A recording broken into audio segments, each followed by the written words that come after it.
안녕하세요. 책방 순이입니다. 오늘은 이상 소설 전집 날개 중에서 날개 부분을 읽도록 하겠습니다. 박제가 되어버린 천재를 아시오. 나는 유쾌하오. 이런 때 연애까지 유쾌하오.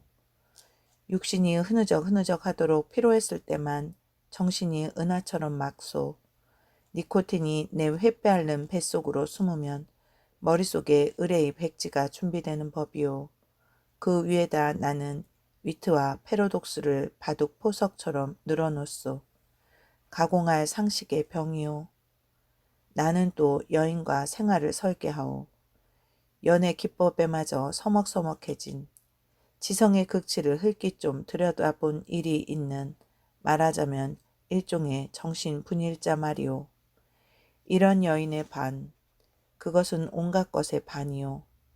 이런 여인의 반만을 영수하는 생활을 설계한다는 말이오. 그런 생활 속에 한 발만 들여놓고 흡사 두 개의 태양처럼 마주 쳐다보면서 낄낄거리는 것이오. 나는 아마 어지간히 인생의 재행이 싱거워서 견딜 수가 없게쯤 되고 그만둔 모양이오. 굿바이. 굿바이. 그대는 이따금 그대가 제일 싫어하는 음식을 탐식하는 아이러니를 실천해보는 것도 좋을 것 같소. 위트와 패러독스와.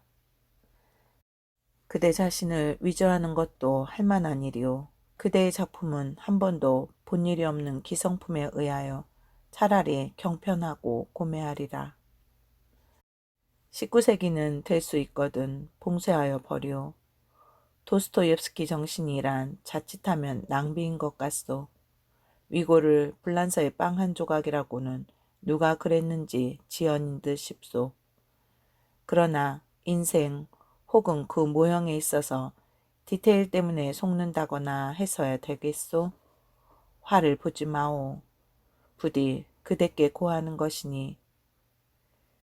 테이프가 끊어지면 피가 나오. 생채기도 머지않아 완치될 줄 믿소. 굿바이. 감정은 어떤 포스, 그 포스가 부동자세까지 고도화할 때 감정은 딱 공급을 정지합니다. 나는 내 비범한 발육을 회고하여 세상을 보는 안목을 규정하였소. 여왕봉과 미망인. 세상에 하고 많은 여인이 본질적으로 이미 미망인 아닌 이가 있으리까? 아니, 여인의 전부가 그 일상에 있어서 개개 미망인이라는 내 논리가 뜻밖에도 여성에 대한 모독이 되오. 굿바이. 그 33번지라는 것이 구조가 흡사 유각이라는 느낌이 없지 않다. 한 번지가 18가구가 쭉 어깨를 맞대고 늘어서서 창호가 똑같고 아궁이 모양이 똑같다. 게다가 각 가구에 사는 사람들이 송이송이 꽃과 같이 젊다. 해가 들지 않는다. 해가 드는 것을 그들이 모른 채 하는 까닭이다. 턱살 밑에다 철줄을 매고 얼룩진 이부자리를 널어 말린다는 핑계로 미닫이에 해가 드는 것을 막아버린다. 침침한 방 안에서 낮잠들을 잔다. 그들은 밤에는 잠을 자지 않나? 알 수 없다. 나는 밤이나 낮이나 잠만 자느라고 그런 것은 알 길이 없다. 33번지 18가구의 낮은 참 조용하다. 조용한 것은 낮뿐이다. 어둑어둑하면 그들은 이부자리를 걷어들인다. 전등불이 켜진 뒤에 18가구는 낮보다 훨씬 화려하다. 저물도로 미닫이 여닫는 소리가 잦다. 바빠진다. 여러 가지 내음새가 나기 시작한다. 비읒 굽는 내, 탕고돌한 내, 뜸을 내, 비누내. 그러나 이런 것들보다 그들의 문패가 제일로 고개를 끄덕이게 하는 것이다. 이 18가구를 대표하는 대문이라는 것이 일각이 져서 외따로 떨어지기는 했으나 있다. 그러나 그것은 한 번도 다친 일이 없는 행길이나 마찬가지 대문인 것이다. 온갖 장사치들은 하루 가운데 어느 시간에라도 이 대문을 통하여 드나들 수가 있는 것이다. 이네들은 문간에서 두부를 사는 것이 아니라 미닫이만 열고 방에서 두부를 사는 것이다. 이렇게 생긴 33번지 대문에 그들 18가구의 문패를 몰아다 붙이는 것은 의미가 없다. 그들은 어느 사이엔가 각 미닫이 위 백인당이니 길상당이니 써붙인 한 곁에다 문패를 붙이는 풍속을 가져버렸다. 내 방 미닫이 위 한 곁에 칼표 딱지를 내세다 낸 것만한 내 아내의 명함이 붙어있는 것도 이 풍속을 쫓는 것이 아닐 수 없다. 나는 그러나 그들의 아무와도 놀지 않는다. 놀지 않을 뿐만 아니라 인사도 않는다. 나는 내 아내와 인사하는 외에 누구와도 인사하고 싶지 않았다. 내 아내 외에 다른 사람과 인사를 하거나 놀거나 하는 것은 내 아내 낯을 보아 좋지 않은 일인 것만 같이 생각이 들었기 때문이다. 나는 이만큼까지 내 아내를 소중히 생각한 것이다. 내가 이렇게까지 내 아내를 소중히 생각한 까닭은 이 33번지 18가구 가운데서 내 아내가 내 아내의 명함처럼 제일 작고 제일 아름다운 것을 안 까닭이다. 18가구의 각기 별러든 송이송이 꽃들 가운데서도 내 아내는 특히 아름다운 한떨기의 꽃으로 이 함석지붕 및 볕 안 드는 지역에서 어디까지든지 찬란하였다. 따라서 그런 한떨기 꽃을 지키고 아니 그 꽃에 매달려 사는 나라는 존재가 도무지 형연할 수 없는 거북살스러운 존재가 아닐 수 없었던 것은 물론이다. 나는 어디까지든지 내 방이 집이 아니다. 집은 없다. 마음에 들었다. 방 안의 기온은 내 체온을 위하여 쾌적하였고 방 안의 침침한 정도가 또한 내 안력을 위하여 쾌적하였다. 나는 내 방 이상의 서늘한 방도 또 따뜻한 방도 희망하지는 않았다. 이 이상으로 밝거나 이 이상으로 아늑한 방을 원하지 않았다. 내 방은 나 하나를 위하여 요만한 정도를 꾸준히 지키는 것 같아 늘 내 방에 감사하였고 나는 또 이런 방을 위하여 이 세상에 태어난 것만 같아서 즐거웠다. 그러나 이것은 행복이라든가 불행이라든가 하는 것을 계산하는 것은 아니었다. 말하자면 나는 내가 행복되다고도 생각할 필요가 없었고 그렇다고 불행하다고도 생각할 필요가 없었다. 그냥 그날그날을 그저 까닭없이 펀둥펀둥 게으르고만 있으면 만사는 그만이었던 것이다. 내 몸과 마음에 옷처럼 잘 맞는 방 속에서 뒹굴면서 축 처져 있는 것은 행복이니 불행이니 하는 그런 세속적인 계산을 떠난 가장 편리하고 안일한 말하자면 절대적인 상태인 것이다. 나는 이런 상태가 좋았다. 이 절대적인 내 방은 대문간에서 세워서 또 7번째 칸이다. 럭키세븐의 뜻은 없지 않다. 나는 이 7이라는 숫자를 훈장처럼 사랑하였다. 이런 이 방 가운데 장지로 말미암아 두 칸으로 나뉘어져 있다는 것이 그것이 내 운명의 상징이었던 것을 누가 알랴. 아랫방은 그래도 해가 든다. 아침결에 책보만한 해가 들었다가 오후에 손수건만해지면서 나가버린다. 해가 영영 들지 않는 윗방이 즉 내 방인 것은 말할 것도 없다. 이렇게 볕 드는 방이 아내 해이요 볕 안 드는 방이 내 방이요 하고 아내와 나 둘 중에 누가 정했는지 나는 기억하지 못한다. 그러나 나에게는 불평이 없다. 아내가 외출만 하면 나는 얼른 아랫방으로 와서 그 동쪽으로 난 들창을 열어놓고 열어놓으면 들이치는 뱃살이 아내의 화장대를 비춰 가지각색 병들이 아롱이지면서 찬란하게 빛나고 이렇게 빛나는 것을 보는 것은 다시 없는 내 오락이다. 나는 조그만 돋보기를 꺼내가지고 아내만이 사용하는 지리가미, 휴지를 말합니다.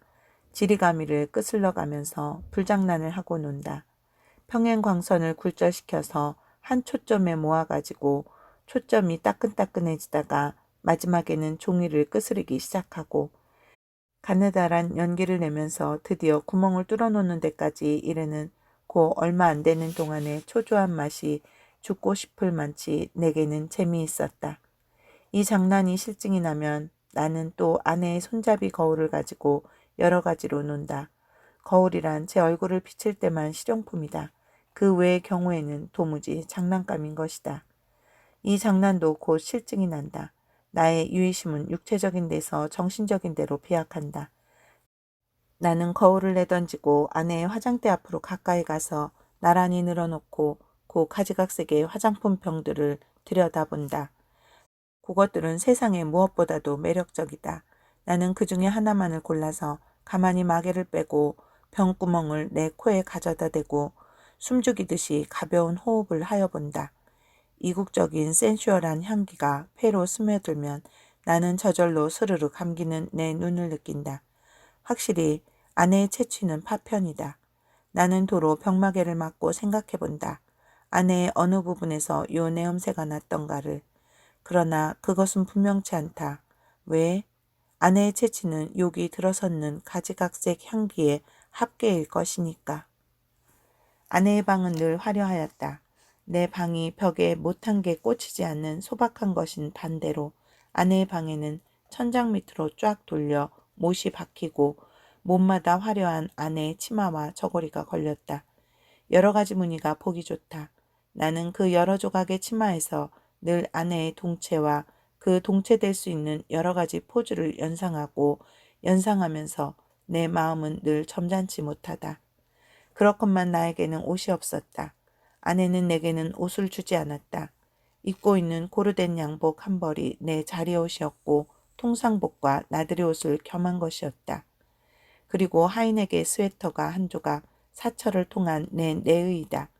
그것들은 하나같이 다 빛이 검다. 그것은 내 짐작 같아서는 즉 빨래를 댈 수 있는 데까지 하지 않아도 보기 싫지 않도록 하기 위한 것이 아닌가 한다. 나는 허리와 두 가랑이 세 군데다 고무밴드가 끼어있는 부드러운 사루마다를 입고 그리고 아무 소리 없이 잘 놀았다. 어느덧 손수건만해졌던 볕이 나갔는데 아내는 외출해서 돌아오지 않는다. 나는 요만 일에도 좀 피곤하였고 또 아내가 돌아오기 전에 내 방으로 가 있어야 될 것을 생각하고 그만 내 방으로 건너간다. 내 방은 침침하다. 나는 이불을 뒤집어 쓰고 낮잠을 잔다. 한 번도 거둔 일이 없는 내 이부자리는 내 몸뚱이의 일부분처럼 내게는 참 반갑다. 잠은 잘 오는 적도 있다. 그러나 또 전신이 까칫까칫하면서 영 잠이 오지 않는 적도 있다. 그런 때는 아무 제목으로나 제목을 하나 골라서 연구하였다. 나는 내 좀 축축한 이불 속에서 참 여러 가지 발명도 하였고 논문도 많이 썼다. 시도 많이 지었다. 그러나 그것들은 내가 잠이 드는 것과 동시에 내 방에 담겨서 철철 넘치는 그 흐느흐느한 공기에다 비누처럼 풀어져서 온데간데가 없고 한잠 자고 깬다는 속으로 무명 헝겊이나 메밀 껍질로 띵띵 찬 한 덩어리 베개와도 같은 한 벌 신경이었을 뿐이고 하였다. 그러기에 나는 빈대가 무엇보다도 싫었다. 그러나 내 방에서는 겨울에도 몇 마리씩의 빈대가 끊이지 않고 나왔다. 내게 근심이 있었다면 오직 이 빈대를 미워하는 근심일 것이다. 나는 빈대에게 물려서 가려운 자리를 피가 나도록 긁었다. 쓰라리다. 그것은 그윽한 쾌감에 틀림없었다. 나는 혼곤히 잠이 든다. 그러나 나는 그런 이불 속의 사색 생활에서도 적극적인 것을 궁리하는 법이 없다.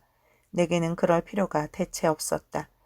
만일 내가 그런 좀 적극적인 것을 궁리해내었을 경우에 나는 반드시 내 아내와 의논하여야 할 것이고 그러면 반드시 나는 아내에게 꾸지람을 들을 것이고 나는 꾸지람이 무서웠다기보다도 성가셨다.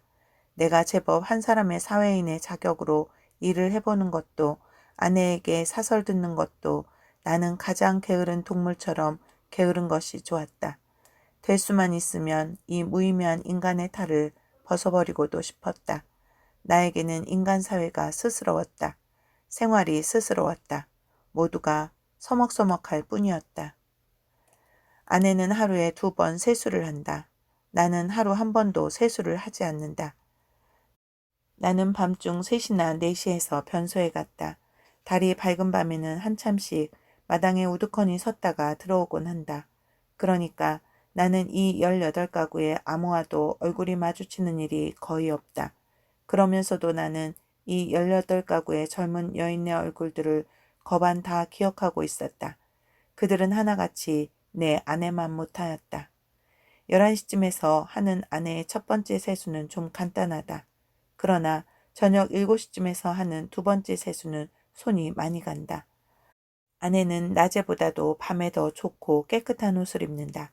그리고 낮에도 외출하고 밤에도 외출하였다. 아내에게 직업이 있었던가? 나는 아내의 직업이 무엇인지 알 수 없다. 만일 아내에게 직업이 없었다면 같이 직업이 없는 나처럼 외출할 필요가 생기지 않을 것인데 아내는 외출한다. 외출할 뿐만 아니라 내객이 많다. 아내에게 내객이 많은 날은 나는 온종일 내 방에서 이불을 쓰고 누워 있어야만 된다. 불장난도 못한다. 화장품 냄새도 못 맡는다. 그런 날은 나는 의식적으로 우울해하였다. 그러면 아내는 나에게 돈을 준다. 50전짜리 은화다. 나는 그것이 좋았다. 그러나 그것을 무엇에 써야 옳을지 몰라서 늘 머리맡에 던져두고 한 것이 어느 결에 모여서 꽤 많아졌다.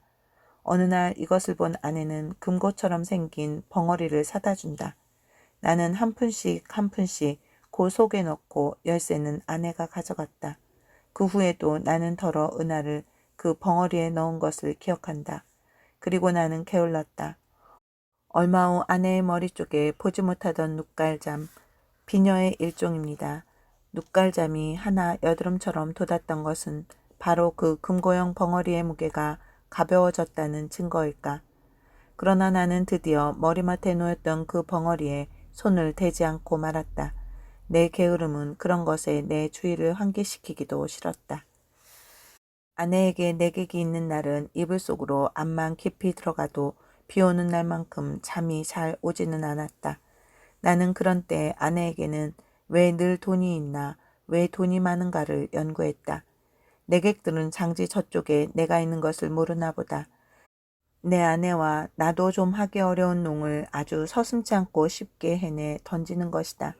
그러나 내 아내를 찾은 서너 사람의 내객들은 늘 비교적 점잖았다고 볼 수 있는 것이 자정이 좀 지나면 의뢰의 도라들 같다. 그들 가운데는 퍽 교양이 옅은 자도 있는 듯 싶었는데 그런 자는 보통 음식을 사다 먹고 논다.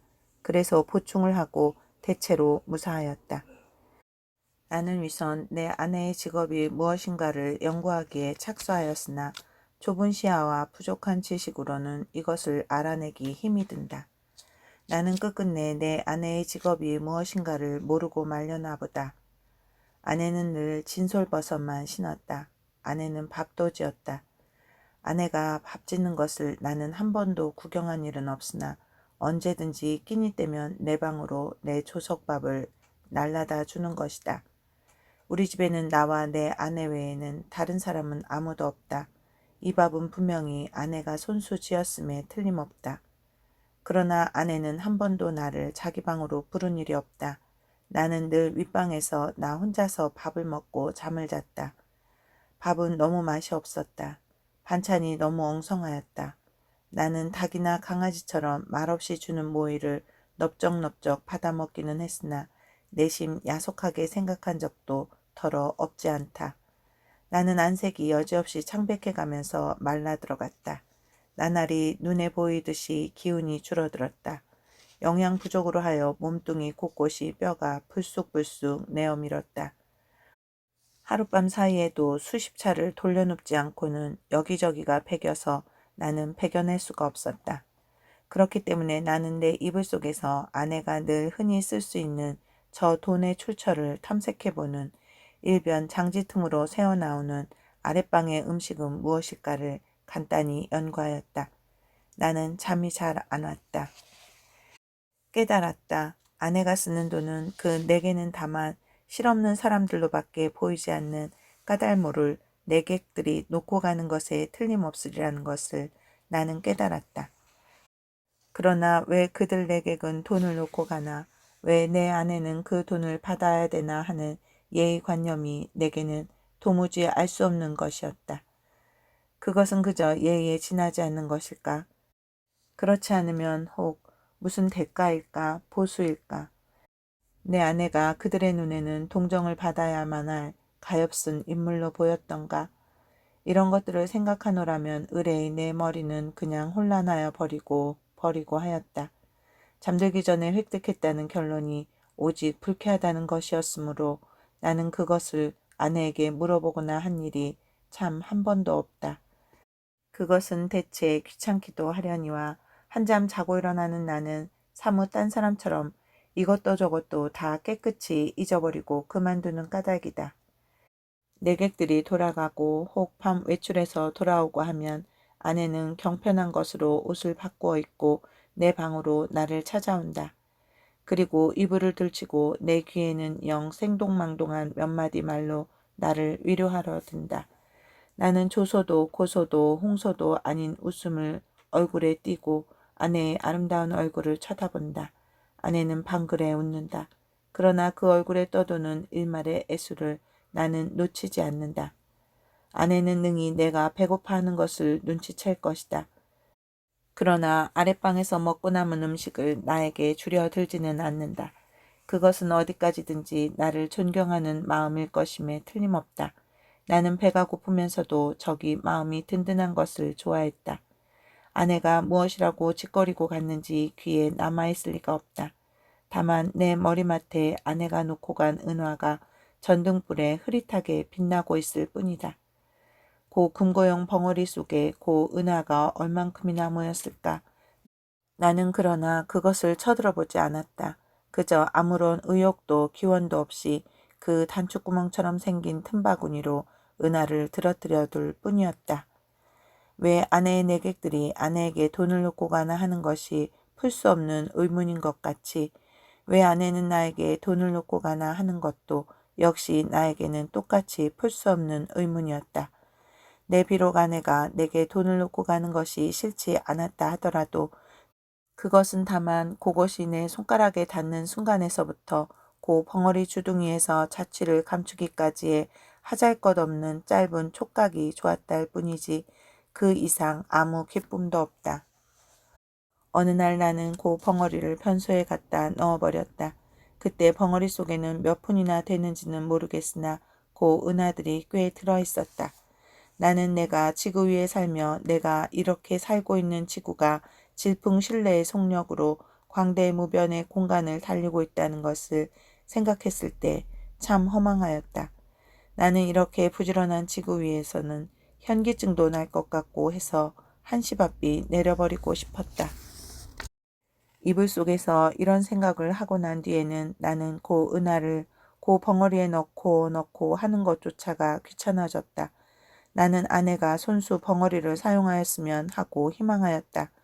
벙어리도 돈도 사실에는 아내에게만 필요한 것이지 내게는 애초부터 의미가 전혀 없는 것이었으니까 될 수만 있으면 그 벙어리를 아내는 아내 방으로 가져갔으면 하고 기다렸다. 그러나 아내는 가져가지 않는다. 나는 내 아내 방으로 가져다 둘까 하고 생각하여 보았으나 그 즈음에는 아내의 내객이 원체 많아서 내가 아내 방에 가볼 기회가 도무지 없었다. 그래서 나는 하는 수 없이 변소에 갖다 집어넣어 버리고 만 것이다. 나는 서글픈 마음으로 아내의 꾸지람을 기다렸다. 그러나 아내는 끝내 아무 말도 나에게 묻지도 하지도 않았다. 않았을 뿐 아니라 여전히 돈은 돈대로 내 머리맡에 놓고 가지 않나. 내 머리맡에는 어느덧 은화가 꽤 많이 모였다. 내객이 아내에게 돈을 놓고 가는 것이나 아내가 내게 돈을 놓고 가는 것이나 일종의 쾌감, 그 외에 다른 아무런 이유도 없는 것이 아닐까 하는 것을 나는 또 이불 속에서 연구하기 시작하였다. 쾌감이라면 어떤 종류의 쾌감일까를 계속하여 연구하였다. 그러나 그것은 이불 속의 연구로는 알 길이 없었다. 쾌감 하고 나는 뜻밖에도 이 문제에 대해서만 흥미를 느꼈다. 아내는 물론 나를 늘 감금하여 두다시피 하여왔다. 내게 불평이 있을 리 없다. 그런 중에도 나는 그 쾌감이라는 것의 유무를 체험하고 싶었다. 나는 아내의 밤 외출을 틈을 타서 밖으로 나왔다. 나는 거리에서 잊어버리지 않고 가지고 나온 은하를 지폐로 바꾼다. 5원이나 된다. 그것을 주머니에 넣고 나는 목적을 잃어버리기 위하여 얼마든지 거리를 쏘다녔다. 오래간만에 보는 거리는 거의 경의에 가까울 만치 내 신경을 흥분시키지 않고는 마지 않았다. 나는 금시에 피곤하여 버렸다. 그러나 나는 참았다. 그리고 밤이 이슥하도록 까닭을 잊어버린 채 이 거리 저 거리로 지향 없이 헤매었다. 돈은 물론 한 푼도 쓰지 않았다. 돈을 쓸 아무 염두도 나서지 않았다. 나는 벌써 돈을 쓰는 기능을 완전히 상실한 것 같았다. 나는 과연 피로를 이 이상 견디기가 어려웠다. 나는 가까스로 내 집을 찾았다. 나는 내 방으로 가려면 아내 방을 통과하지 아니하면 안 될 것을 알고 아내에게 내객이 있나 없나를 걱정하면서 미닫이 앞에서 좀 거북살스럽게 기침을 한번 했더니 이것은 참 또 너무 암상스럽게 미닫이가 열리면서 아내의 얼굴과 그 등 뒤에 낯선 남자의 얼굴이 이쪽을 내다보는 것이다. 나는 벼랑간 내어 쏟아지는 불빛에 눈이 부셔서 좀 머뭇머뭇하였다. 나는 아내의 눈초리를 못 본 것은 아니다. 그러나 나는 모른 채 하는 수밖에 없었다. 왜? 나는 어쨌든 아내의 방을 통과하지 아니하면 안 되니까. 나는 이불을 뒤집어 썼다. 무엇보다도 다리가 아파서 견딜 수가 없었다. 이불 속에서는 가슴이 울렁거리면서 암만 해도 까무라칠 것만 같았다. 걸을 때는 몰랐더니 숨이 차다. 등에 식은땀이 쭉 내밴다. 나는 외출한 것을 후회하였다. 이런 피로를 잊고 어서 잠이 들었으면 좋았다. 한잠 잘 자고 싶었다. 얼마 동안이나 비스듬히 엎드려 있었더니 차츰차츰 뚝딱거리는 가슴 동기가 가라앉는다. 그만해도 위선 살 것 같았다. 나는 몸을 돌쳐 반드시 천장을 향하여 눕고 쭉 다리를 뻗었다. 그러나 나는 또다시 가슴의 동기를 피할 수 없게 되었다. 아랫방에서 아내와 그 남자의 내 귀에도 들리지 않을 만치 옅은 목소리로 소곤거리는 기척이 장지 틈으로 전하여 왔던 것이다. 청각을 더 예민하게 하기 위하여 나는 눈을 떴다. 그리고 숨을 죽였다. 그러나 그때는 벌써 아내와 남자는 앉았던 자리를 툭툭 털며 일어섰고 일어서면서 옷과 모자 쓰는 기척이 나는 듯 하더니 이어 미닫이가 열리고 구두 뒤축 소리가 나고 그리고 뜰에 내려서는 소리가 쿵 하고 나면서 뒤를 따르는 아내의 고무신 소리가 두어 발자국 찍찍 나고 사뿐사뿐 나나 하는 사이에 두 사람의 발소리가 대문간 쪽으로 사라졌다. 나는 아내의 이런 태도를 본 일이 없다. 아내는 어떤 사람과도 결코 소곤거리는 법이 없다. 나는 윗방에서 이불을 쓰고 누웠는 동안에도 혹 술이 취하여 혀가 잘 돌아가지 않는 내객들의 담화는 덜어 놓치는 수가 있어도 아내의 높지도 얕지도 않은 말소리는 일찍이 한마디도 놓쳐본 일이 없다. 덜어 내 귀에 거슬리는 소리가 있어도 나는 그것이 태어난 목소리로 내 귀에 들렸다는 이유로 충분히 안심이 되었다. 그렇던 아내의 이런 태도는 필시 그 속에 여간하지 않은 사정이 있는 듯이 생각이 되고 내 마음은 좀 서운했으나 그러나 그보다도 나는 좀 너무 피곤해서 오늘만은 이불 속에서 아무것도 영구치 않기로 굳게 결심하고 잠을 기다렸다. 잠은 좀처럼 오지 않았다. 대문간에 나간 아내도 좀처럼 들어오지 않았다. 그러는 동안에 흐지부지 나는 잠이 들어버렸다. 꿈이 얼숭덜숭 종을 잡을 수 없는 거리의 풍경을 여전히 헤매었다. 나는 몹시 흔들렸다. 내객을 보내고 들어온 아내가 잠든 나를 잡아 흔드는 것이다. 나는 눈을 번쩍 뜨고 아내의 얼굴을 쳐다보았다. 아내의 얼굴에는 웃음이 없다. 나는 좀 눈을 비비고 아내의 얼굴을 자세히 보았다. 노기가 눈초리에 떠서 얇은 입술이 바르르 떨린다. 좀처럼 이 노기가 풀리기는 어려울 것 같았다. 나는 그대로 눈을 감아버렸다. 벼락이 내리기를 기다린 것이다. 그러나 새근하는 숨소리가 나면서 푸시시 아내의 치마 소리가 나고 장지가 여닫히며 아내는 아내 방으로 돌아갔다. 나는 다시 몸을 돌쳐 이불을 뒤집어 쓰고는 개구리처럼 엎드리고 엎드려서 배가 고픈 가운데에도 오늘 밤의 외출을 또 한 번 후회하였다. 나는 이불 속에서 아내에게 사죄하였다. 그것은 내 오해라고. 그러나 사실 밤이 퍽이나 이슥한 줄만 알았던 것이다. 그것이 내 말 맞다나 자정 전인 줄을 나는 정말이지 꿈에도 몰랐다. 나는 너무 피곤하였었다. 오래간만에 나는 너무 많이 걸은 것이 잘못이다. 내 잘못이라면 잘못은 그것밖에는 없다. 외출은 왜 하였더냐고? 나는 그 머리맡에 저절로 모인 5원 돈을 아무에게라도 좋으니 주어보고 싶었던 것이다. 그뿐이다. 그러나 그것도 내 잘못이라면 나는 그렇게 알겠다. 나는 후회하고 있지 않나. 내가 그 5원 돈을 써버릴 수가 있었던들 나는 자정 안에 집에 돌아올 수 없었을 것이다. 그러나 거리는 너무 복잡하였고 사람은 너무도 들끓었다. 나는 어느 사람을 붙들고 그 5원 돈을 내주어야 할지 갈피를 잡을 수가 없었다.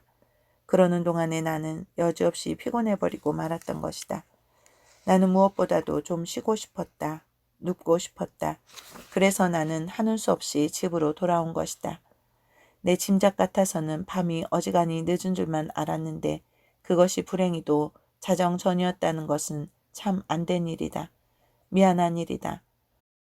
나는 얼마든지 사죄하여도 좋다. 그러나 종시에 아내의 오해를 풀지 못하였다 하면 내가 이렇게까지 사죄하는 보람은 그럼 어디 있나 한심하였다. 1시간 동안을 나는 이렇게 초조하게 굴지 않으면 안 되었다. 나는 이불을 휙 젖혀버리고 일어나서 장지를 열고 아내 방으로 비칠비칠 달려갔던 것이다. 내게는 거의 의식이라는 것이 없었다. 나는 아내 이불 위에 엎드러지면서 바지 포켓 속에서 그 돈 5원을 꺼내 아내 손에 쥐어준 것을 간신히 기억할 뿐이다. 이튿날 잠이 깨었을 때 나는 내 아내 방 아내 이불 속에 있었다. 이것이 이 33번지에서 살기 시작한 이래 내가 아내 방에서 잔 맨 처음이었다. 해가 들창에 훨씬 높았는데 아내는 이미 외출하고 벌써 내 곁에 있지는 않다. 아니 아내는 어쩌녕 내가 의식을 잃는 동안에 외출한 것인지도 모른다. 그러나 나는 그런 것을 조사하고 싶지 않았다. 다만 전신이 찌뿌두한 것이 손가락 하나 꼼짝할 힘조차 없었다. 책보보다 좀 적은 면적의 볕이 눈이 부시다. 그 속에서 수없는 먼지가 흡사 미생물처럼 난무한다. 코가 칵 막히는 것 같다. 나는 다시 눈을 감고 이불을 푹 뒤집어 쓰고 낮잠을 자기에 착수하였다. 그러나 코를 스치는 아내의 채취는 꽤 도발적이었다. 나는 몸을 여러 번 비비꼬면서 아내의 화장대에 늘어선 고 가지각색 화장품병들과 고 병들이 마개를 뽑았을 때 풍기던 내 음새를 더듬느라고 좀처럼 잠은 들지 않는 것을 나는 어찌하는 수도 없었다. 견디다 못하여 나는 그만 이불을 걷어차고 벌떡 일어나서 내 방으로 갔다. 내 방에는 다 식어빠진 내 끼니가 가지런히 놓여있는 것이다. 아내는 내 모이를 여기다 주고 나간 것이다. 나는 위선 배가 고팠다. 한 숟갈을 입에 떠넣었을 때 그 촉감은 참 너무도 냉회같이 서늘하였다. 나는 숟갈을 놓고 내 이불 속으로 들어갔다. 하룻밤을 비워때린 내 이부자리는 여전히 반갑게 나를 맞아준다. 나는 내 이불을 뒤집어 쓰고 이번엔 참 늘어지게 한잠 잤다. 잘. 내가 잠을 깬 것은 전등이 켜진 뒤다. 그러나 아내는 아직도 돌아오지 않았나 보다. 아니 들어왔다 또 나갔는지도 알 수 없다. 그러나 그런 것은 삼고하여 무엇하나. 정신이 한결 난다. 나는 지난밤 일을 생각해 보았다. 그 돈 5원을 아내 손에 쥐어주고 넘어졌을 때에 느낄 수 있었던 쾌감을 나는 무엇이라고 설명할 수가 없었다. 그러나 내객들이 내 아내에게 돈 놓고 가는 심리며 내 아내가 내게 돈 놓고 가는 심리의 비밀을 나는 알아낸 것 같아서 여간 즐거운 것이 아니다. 나는 속으로 빙그레 웃어보았다. 그런 것을 모르고 오늘까지 지내온 내 자신이 어떻게 우스꽝스러워 보이는지 몰랐다. 나는 어깨춤이 났다. 따라서 나는 또 오늘 밤에도 외출하고 싶었다. 그러나 돈이 없다. 나는 어쩌녁에 그 돈 5원을 한꺼번에 아내에게 주어버린 것을 후회하였다. 또 그 벙어리를 변소에 갖다 쳐넣어버린 것도 후회하였다. 나는 실없이 실망하면서 습관처럼 그 돈 5원이 들어있던 내 바지 포켓에 손을 넣어 한번 휘둘러 보았다. 뜻밖에도 내 손에 쥐어지는 것이 있었다. 2원밖에 없다. 그러나 많아야 맛은 아니다. 얼마간이고 있으면 된다. 나는 그만한 것이 여간 고마운 것이 아니었다. 나는 기운을 얻었다. 나는 그 단벌 다 떨어진 코르된 양복을 걸치고 배고픈 것도 주제 사나운 것도 다 잊어버리고 활개짓을 하면서 또 거리로 나섰다. 나서면서 나는 제발 시간이 화살 닿듯 해서 자정이 어서 획 지나버렸으면 하고 조바심을 태웠다. 아내에게 돈을 주고 아내 방에서 자보는 것은 어디까지든지 좋았지만 만일 잘못해서 자정 전에 집에 들어갔다가 아내의 눈총을 맞는 것은 그것은 여간 무서운 일이 아니었다. 나는 저물도록 길가 시계를 들여다보고 하면서 또 지향 없이 거리를 방황하였다. 그러나 이날은 좀처럼 피곤하지는 않았다. 다만 시간이 좀 너무 더디게 가는 것만 같아서 안타까웠다. 경성역 시계가 확실히 자정이 지난 것을 본 뒤에 나는 집을 향하였다. 그날은 그 일각대문에서 아내와 아내의 남자가 이야기하고 섰는 것을 만났다. 나는 모른 채 하고 두 사람 곁을 지나서 내 방으로 들어갔다. 뒤이어 아내도 들어왔다. 와서는 이 밤중에 평생 안 하던 쓰레질을 하는 것이다. 조금 있다가 아내가 눕는 기척을 엿듣자마자 나는 또 장지를 열고 아내 방으로 가서 그 돈 2원을 아내 손에 덥석 쥐어주고 그리고 하여간 그 2원을 오늘 밤에도 쓰지 않고 도로 가져온 것이 참 이상하다는 듯이 아내는 내 얼굴을 몇 번이고 엿보고 아내는 드디어 아무 말이 없이 나를 자기 방에 재워주었다. 나는 이 기쁨을 세상의 무엇과도 바꾸고 싶지는 않았다. 나는 편히 잘 잤다. 이튿날도 내가 잠이 깨었을 때 아내는 보이지 않았다. 나는 또 내 방으로 가서 피곤한 몸이 낮잠을 잤다. 내가 아내에게 흔들려 깨었을 때는 역시 불이 들어온 뒤였다. 아내는 자기 방으로 나를 오라는 것이다. 이런 일은 또 처음이다. 아내는 끊임없이 얼굴에 미소를 띠고 내 팔을 이끄는 것이다. 나는 이런 아내의 태도 이면에 엔간치 않은 음모가 숨어있지 않나 하고 적이 불안을 느끼지 않을 수 없었다. 나는 아내의 하자는 대로 아내 방으로 끌려갔다.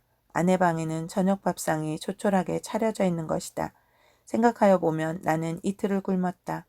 나는 지금 배고픈 것까지도 긴가민가 잊어버리고 얼음얼음 하던 차다. 나는 생각하였다. 이 최후의 만찬을 먹고 나자마자 벼락이 내려도 나는 차라리 후회하지 않을 것을. 사실 나는 인간 세상이 너무나 심심해서 못 견디겠던 차다.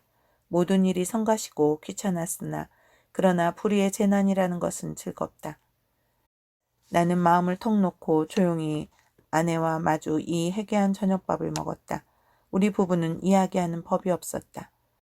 밥을 먹은 뒤에도 나는 말이 없이 그냥 부스스 일어나서 내 방으로 건너가 버렸다. 아내는 나를 붙잡지 않았다. 나는 벽에 기대 앉아서 담배를 한 대 피워 물고 그리고 벼락이 떨어질 테거든 어서 떨어져라 하고 기다렸다. 5분, 10분. 그러나 벼락은 내리지 않았다. 긴장이 차츰 늘어지기 시작한다. 나는 어느덧 오늘 밤에도 외출할 것을 생각하고 있었다. 돈이 있었으면 하고 생각하고 있었다. 그러나 돈은 확실히 없다. 오늘은 외출하여도 나중에 올 무슨 기쁨이 있나. 나는 앞이 그냥 아득하였다. 나는 화가 나서 이불을 뒤집어 쓰고 이리 둥글 저리 둥글 굴렀다. 금시 먹은 밥이 목으로 자꾸 치밀어 올라온다. 메스꺼웠다. 하늘에서 얼마나 더 좋으니 왜 지폐가 소낙비처럼 퍼붓지 않나. 그것이 그저 한없이 야속하고 슬펐다. 나는 이렇게밖에 돈을 구하는 아무런 방법도 알지 못했다. 나는 이불 속에서 좀 울었나 보다. 돈이 왜 없냐면서. 그랬더니 아내가 또 내 방해를 왔다. 나는 깜짝 놀라 아마 인제서야 벼락이 내리려나 보다 하고 숨을 죽이고 두꺼비 모양으로 엎드려 있었다. 그러나 떨어진 입을 새어나오는 아내의 말소리는 참 부드러웠다. 정다웠다. 아내는 내가 왜 우는지를 안다는 것이다. 돈이 없어서 그러는 게 아니냔다. 나는 실없이 깜짝 놀랐다. 어떻게 저렇게 사람의 속을 환하게 들여다보고 해서 나는 한편으로 슬그머니 겁도 안 나는 것은 아니었으나 저렇게 말하는 것을 보면 아마 내게 돈을 줄 생각이 있나 보다. 만일 그렇다면 오죽이나 좋은 일일까. 나는 이불 속에 뚫뚫 말린 채 고개도 들지 않고 아내의 다음 거동을 기다리고 있으니까. 예쏘 하고 내 머리맡에 내려뜨리는 것은 그 가뿐한 음향으로 보아 지폐에 틀림없었다. 그리고 내 귀에다 대고 오늘이랑 어제보다도 좀 더 늦게 들어와도 좋다고 속삭이는 것이다. 그것은 어렵지 않다. 위선 그 돈이 무엇보다도 고맙고 반가웠다. 어쨌든 나섰다. 나는 좀 야맹증이다. 그래서 될 수 있는 대로 밝은 거리로 골라서 돌아다니기로 했다. 그리고는 경성역 1, 2등 대합실 한켠 티룸에를 들렀다. 그것은 내게는 큰 발견이었다. 거기는 위선 아무도 아는 사람이 안 온다. 설사 왔다가도 곧들 가니까 좋다. 나는 날마다 여기 와서 시간을 보내리라 속으로 생각하여 두었다. 제일 여기 시계가 어느 시계보다도 정확하리라는 것이 좋았다. 섣불리 서투른 시계를 보고 그것을 믿고 시간 전에 집에 돌아갔다가 큰 코를 다쳐서는 안 된다. 나는 한 박스에 아무도 없는 것과 마주 앉아서 잘 끓는 커피를 마셨다. 총총한 가운데 여객들은 그래도 한 잔 커피가 즐거운가 보다. 얼른 마시고 무얼 좀 생각하는 것 같이 담벼락도 좀 쳐다보고 하다가 곧 나가버린다. 서글프다. 그러나 내게는 이 서글픈 분위기가 거리의 티룸들의 그 거추장스러운 분위기보다는 절실하고 마음에 들었다. 이따금 들리는 날카로운 혹은 우렁찬 기적 소리가 모차르트보다도 더 가깝다. 나는 메뉴에 적힌 몇 가지 안 되는 음식 이름을 치 읽고 내리 읽고 여러 번 읽었다. 그것들은 아물아물한 것이 어딘가 내 어렸을 때 동무들 이름과 비슷한 데가 있었다. 거기서 얼마나 내가 오래 앉았는지 정신이 오락가락하는 중에 객이 슬며시 뜸해지면서 이 구석 저 구석 걷어치우기 시작하는 것을 보면 아마 다들 시간이 된 모양이다. 11시가 좀 지났구나. 여기도 결코 내 안주의 곳은 아니구나. 어디 가서 자정을 넘길까? 두루 걱정을 하면서 나는 밖으로 나섰다. 비가 온다. 빗발이 제법 굵은 것이 우비도 우산도 없는 나를 고생을 시킬 작정이다. 그렇다고 이런 괴이한 풍모를 차리고 이 홀에서 어물어물하는 수는 없고 에이 비를 맞으면 맞았지 하고 나는 그냥 나서버렸다. 대단히 선선해서 견딜 수가 없다. 코르된 옷이 젖기 시작하더니 나중에는 속속들이 스며들면서 처근거린다.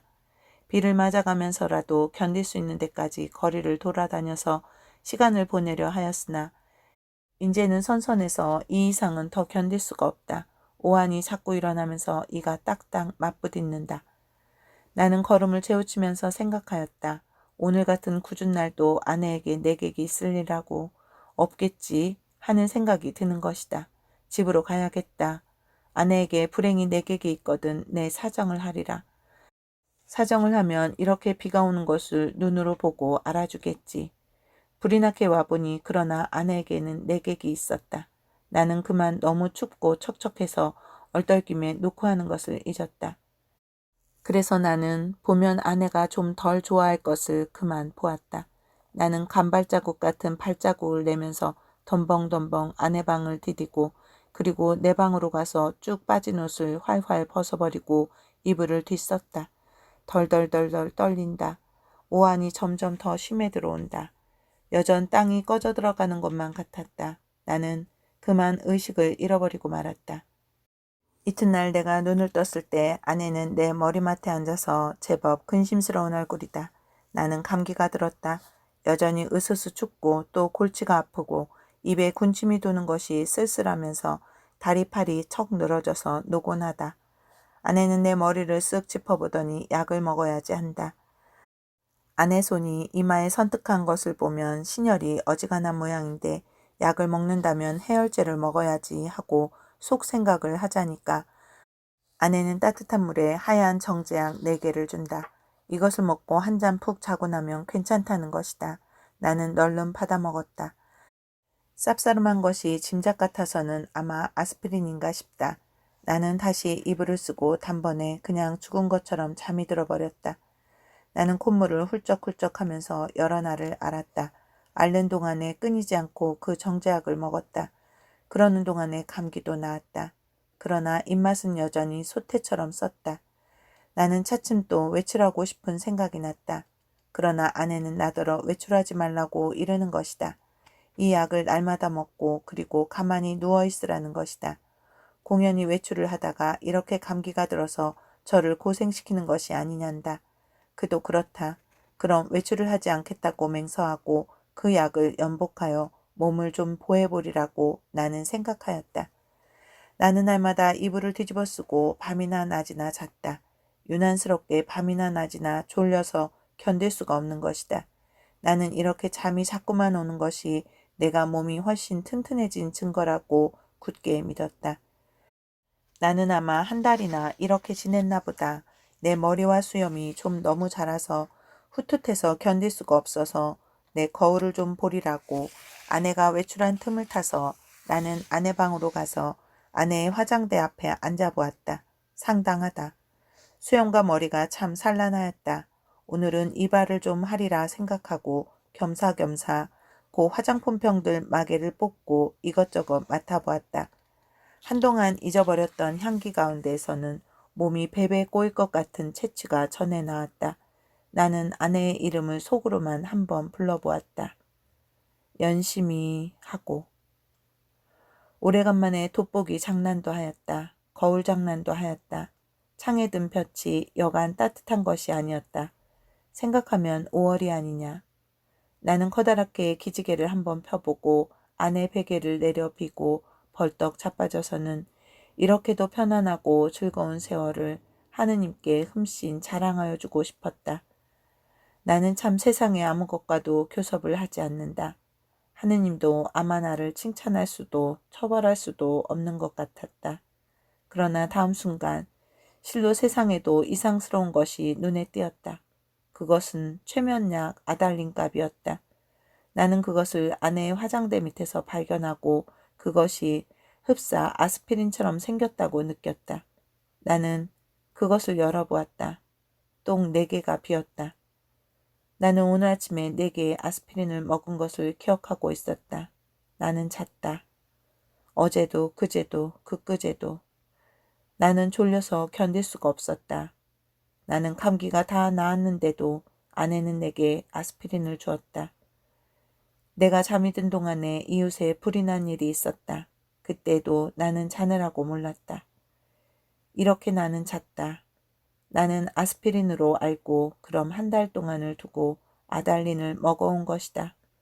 이것은 좀 너무 심하다. 벼랑간 아뜩하더니 하마터라면 나는 까무러칠 뻔하였다. 나는 그 아달린을 주머니에 넣고 집을 나섰다. 그리고 산을 찾아 올라갔다. 인간 세상에 아무것도 보기가 싫었던 것이다. 걸으면서 나는 아무쪼록 아내에 관계되는 일은 일체 생각지 않도록 노력하였다.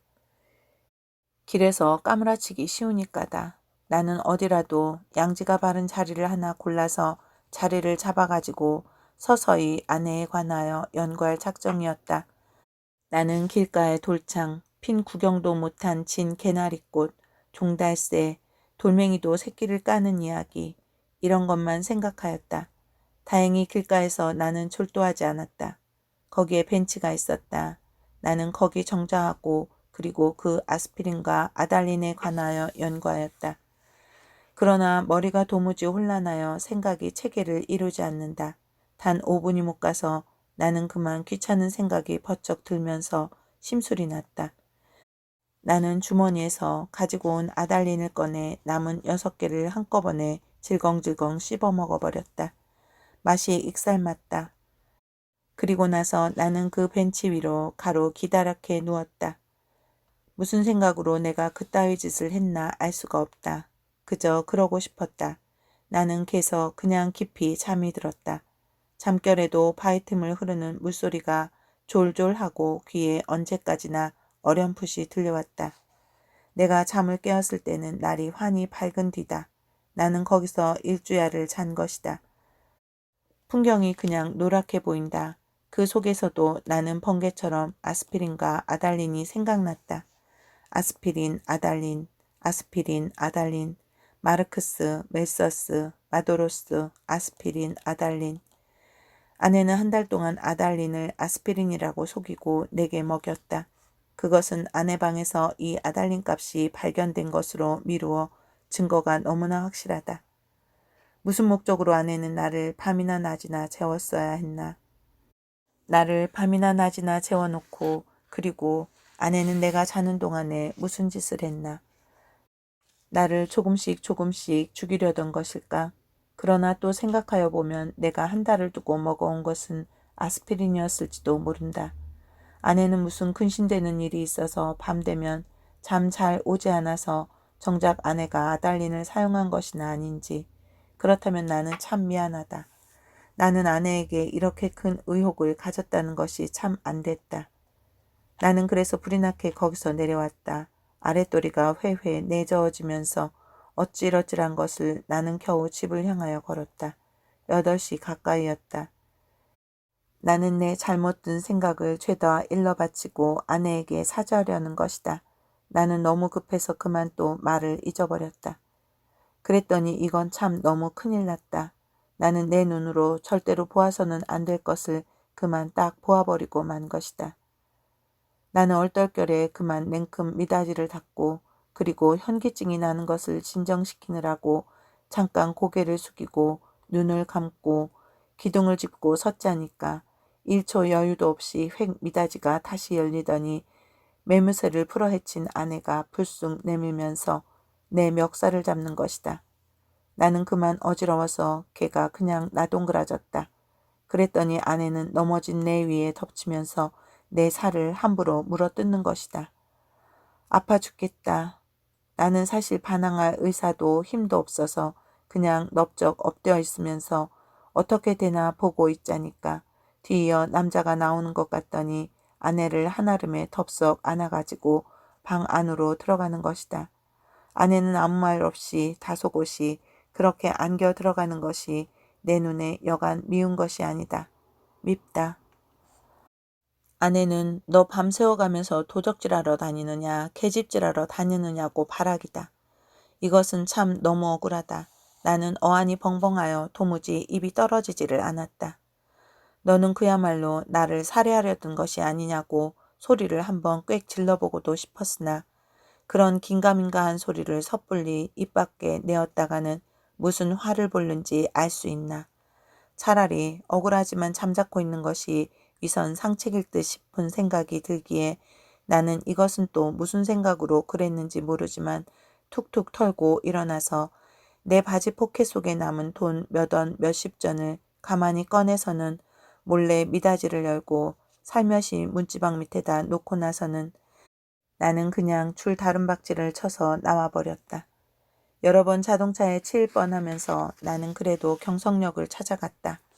빈자리와 마주 앉아서 이 쓰디쓴 입맛을 거두기 위하여 무엇으로나 입가심을 하고 싶었다. 커피 좋다. 그러나 경성역 홀에 한 걸음을 들여놓았을 때 나는 내 주머니에는 돈이 한 푼도 없는 것을 그것을 깜빡 잊었던 것을 깨달았다. 또 아뜩하였다. 나는 어디선가 그저 맥없이 머뭇머뭇하면서 어쩔 줄을 모를 뿐이었다. 얼빠진 사람처럼 그저 이리 갔다 저리 갔다 하면서 나는 어디로 들이다 쏟아졌는지 하나도 모른다. 다만 몇 시간 후에 내가 미스꽃이 옥상에 있는 것을 깨달았을 때는 거의 대낮이었다. 나는 거기 아무데나 주저앉아서 내 자라온 26회를 회고하여 보았다. 몽롱한 기억 속에서는 이렇다는 아무 제목도 불거져 나오지 않았다. 나는 또 내 자신에게 물어보았다. 너는 인생에 무슨 욕심이 있었느냐고. 그러나 있다고도 없다고도 그런 대답은 하기가 싫었다. 나는 거의 나 자신의 존재를 인식하기조차도 어려웠다. 허리를 굽혀서 나는 그저 금붕어나 들여다보고 있었다. 금붕어는 참 잘들도 생겼다. 작은 놈은 작은 놈대로, 큰 놈은 큰 놈대로다. 싱싱하니 보기 좋다. 내리비치는 5월 햇살에 금붕어들은 그릇 바탕에 그림자를 내려뜨렸다. 지느러미는 하늘하늘 손수건을 흔드는 흉내를 낸다. 나는 이 지느러미 수요를 헤어보기도 하면서 굽힌 허리를 좀처럼 펴지 않았다. 등허리가 따뜻하다. 나는 또 회탁의 거리를 내려다보았다. 거기서는 피곤한 생활이 또 금붕어 지느러미처럼 흐느흐느 허비적거렸다. 눈에 보이지 않는 끈적끈적한 줄에 엉켜서 헤어나지들을 못한다. 나는 피로와 공복 때문에 무너져 들어가는 몸뚱이를 끌고 그 회탁의 거리 속으로 섞여 들어가지 않을 수도 없다 생각하였다. 나서서 나는 또 문득 생각하여 보았다.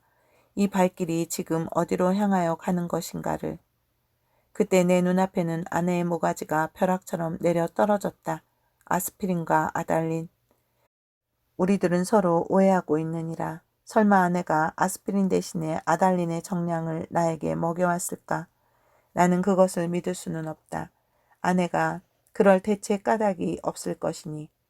그러면 나는 날밤을 새우면서 도적질을 계집질을 하였나? 정말이지 아니다. 우리 부부는 숙명적으로 발이 맞지 않는 절름발이인 것이다. 내가 아내나 제 거동에 로직을 붙일 필요는 없다. 변해야 할 필요도 없다. 사실은 사실대로, 오해는 오해대로 그저 끝없이 발을 절뚝거리면서 세상을 걸어가면 되는 것이다. 그렇지 않을까? 그러나 나는 이 발길이 아내에게로 돌아가야 옳은가 이것만은 분간하기가 좀 어려웠다. 가야 하나? 그럼 어디로 가나? 이때 뚜 하고 정오 사이렌이 울었다. 사람들은 모두 내 활개를 펴고 닭처럼 푸드덕거리는 것 같고 온갖 유리와 강철과 대리석과 지폐와 잉크가 부글부글 끓고 수선을 떨고 하는 것 같은 찰나. 그야말로 현란을 극한 정오다. 나는 불현듯이 겨드랑이 가렵다. 아하, 그것은 내 인공의 날개가 돋았던 자국이다. 오늘은 없는 이 날개, 머릿속에서는 희망과 야심에 말소된 페이지가 딕셔너리 넘어가듯 번뜩였다. 나는 걷던 걸음을 멈추고 그리고 어디 한번 이렇게 외쳐보고 싶었다. 날개야, 다시 돋아라. 날자, 날자, 날자. 한 번만 더 날자꾸나. 한 번만 더 날아보자꾸나. 1936년 9월 조광에 실린 글입니다.